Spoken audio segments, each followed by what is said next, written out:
to understand how deeply unjust this war is, we have to examine the politics and the goals of this war. We have a problem of analysis ourselves of who we are. It is predicated on people getting together to begin to talk about the first principles of what a social contract in the society should be, is a question of citizenly responsibility. For the first time, we are pulling together the whole program of this administration in its full coherence. We do it now in order to frame and fuel a much-needed debate in this society on whether the actions of this administration do in fact rise to the level of war crimes and crimes against humanity.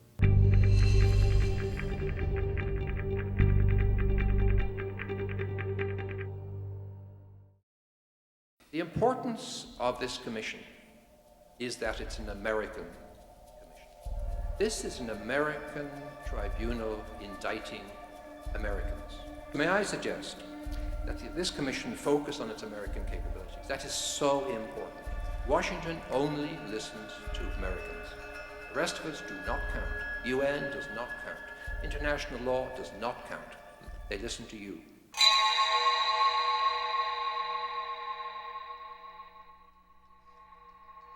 We've got to physically show this government that we want this war to end. This tribunal is great. I'm so glad to be here. These are the charges. These are the indictments that ultimately, I believe, will bring this administration down. So thank you all so much for your spirit, and let's get some backbone and stop them.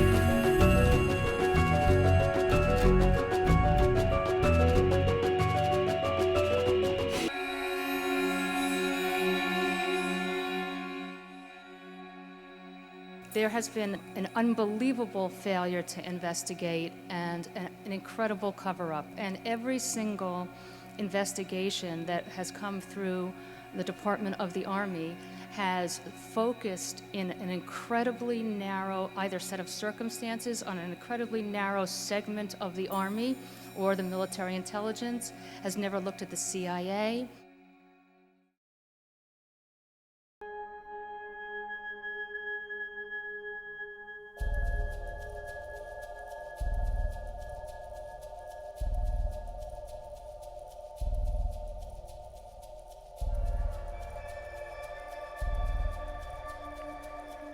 The horror that is the United States' illegal war against Iraq illuminates the reason that wars of aggression were called at the Nuremberg Tribunal.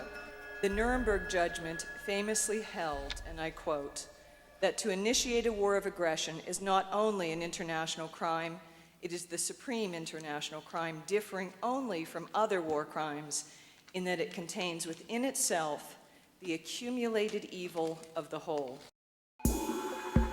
We are at a turning point in America. This is not the time to sit on our hands. We must build resistance in America.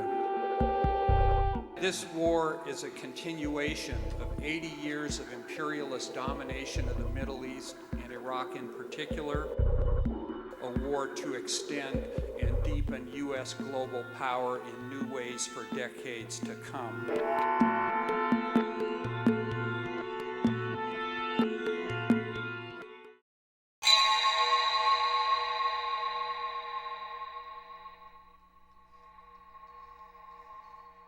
It's a bit difficult to stand up here as a soldier and talk about what's legal or illegal in the war because, quite frankly, we received no training.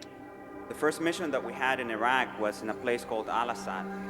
The first thing they told us was that we could not call this place a prisoner of war camp because it did not meet the criteria by the International Red Cross. For instance, there was no medical facility around. There were no ambulances outside. A number of conditions that had to be met in order for us to run a prisoner of war camp were not present at the time, so we were told to just simply call it a detention camp. Then our job was to keep these prisoners from sleep deprivation.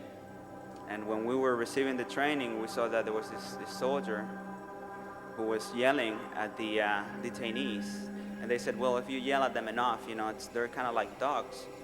You know, you yell at a dog enough and the dog will get it.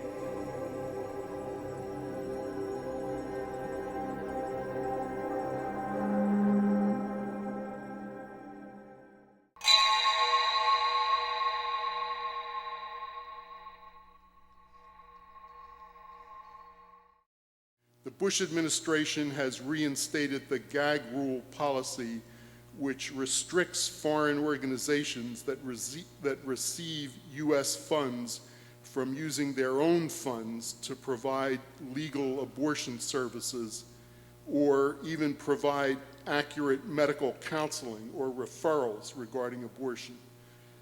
This policy has led to the closing of reproductive health clinics dependent on international funding in very poor parts of the world. In many areas, these clinics have also been the only source of HIV/AIDS prevention and care programs, including the supply of much-needed condoms.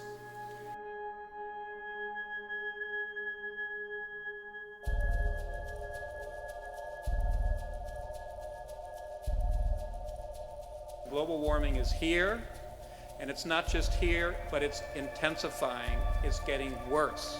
And in response to those dangers, the Bush administration has withdrew from the whole Kyoto Protocol process. They have been working collaboratively with dirty energy monopolies like ExxonMobil to determine energy policy. I think it's reasonable to look at these third and fourth charges on global destruction of the environment and the AIDS crisis as crimes against humanity. In doing so, it would be following really the practice of the Bertrand Russell Tribunal on Vietnam.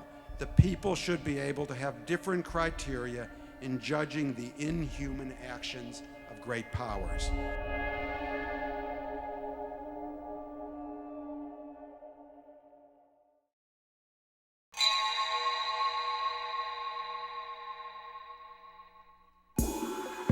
It is well known that New Orleans has been on FEMA's top 3 list of disaster sites. But in 2004, the Corps of Engineers requested funds for additional levee protection and for flood control, and the Bush administration cut the amount requested by 80%. Some authorities have been entrusted with the responsibility of taking care of the problems of society and taking care of people's needs, and they have failed abysmally in this responsibility, I would say criminally. But I think we have to conclude that the Bush administration is certainly guilty of the crime of failing to protect us from a predicted disaster and, in fact, cutting back on programs that might, in fact, have helped us.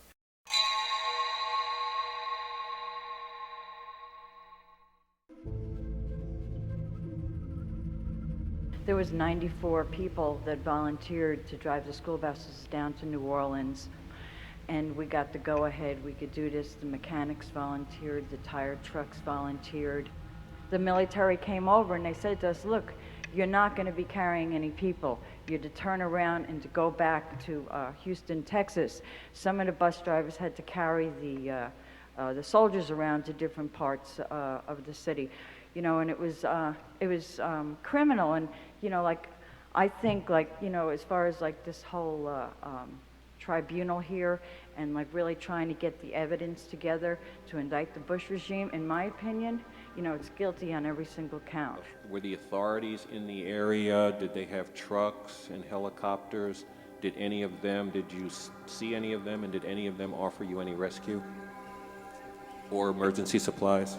No, we saw the helicopters, and they told us if we see the helicopters that we can go out and flag them down. So what me and my sister did, she ran to one end of the hall, out in the opening, I ran to the other end, and we had a rag in our hand just waving for the helicopters to just rescue us. But they did not rescue us. Even the army trucks, so many army trucks, just was driving past us. We even waited for the army trucks to help us, because we were so desperate, we was dehydrated. They did not give us no assistance. And they said they was looters, but to be honest, they was going in stores to survive.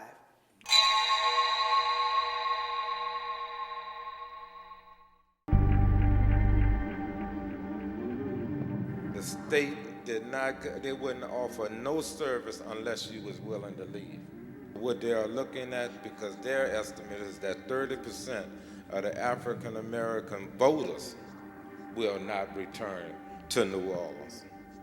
And when we lose that 30%, we ceases to be a majority in that city, and then that plantation mentality will once again raise its ugly head in the state of Louisiana. What I'm hearing here is something that we've never even contemplated, and that is racial cleansing. This is the racial cleansing that is going on here, and that's all it is. And we've heard of ethnic cleansing, but this is a clear, unadulterated case of racial cleansing. I think out of the rubble of New Orleans and other devastated areas, we're seeing a model for disaster profiteering that is emerging. James Reese flew in Israeli paramilitaries by helicopter from Texas, from a firm called Instinctive Shooting International. They were just a few of the hundreds upon hundreds of private security forces that fanned out across New Orleans.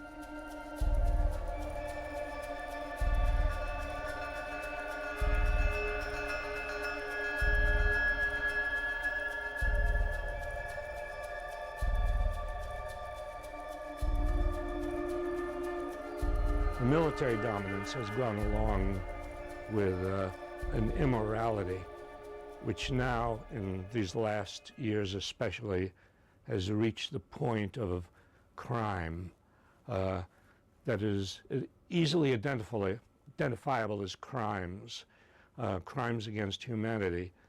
There is this profound objection to this war, and in this, no one is more implicated than the people of the United States, and therefore the obligation on them to protest daily in the marches, but each day in their lives they should say, this is not in my name. I am not complicit in this process.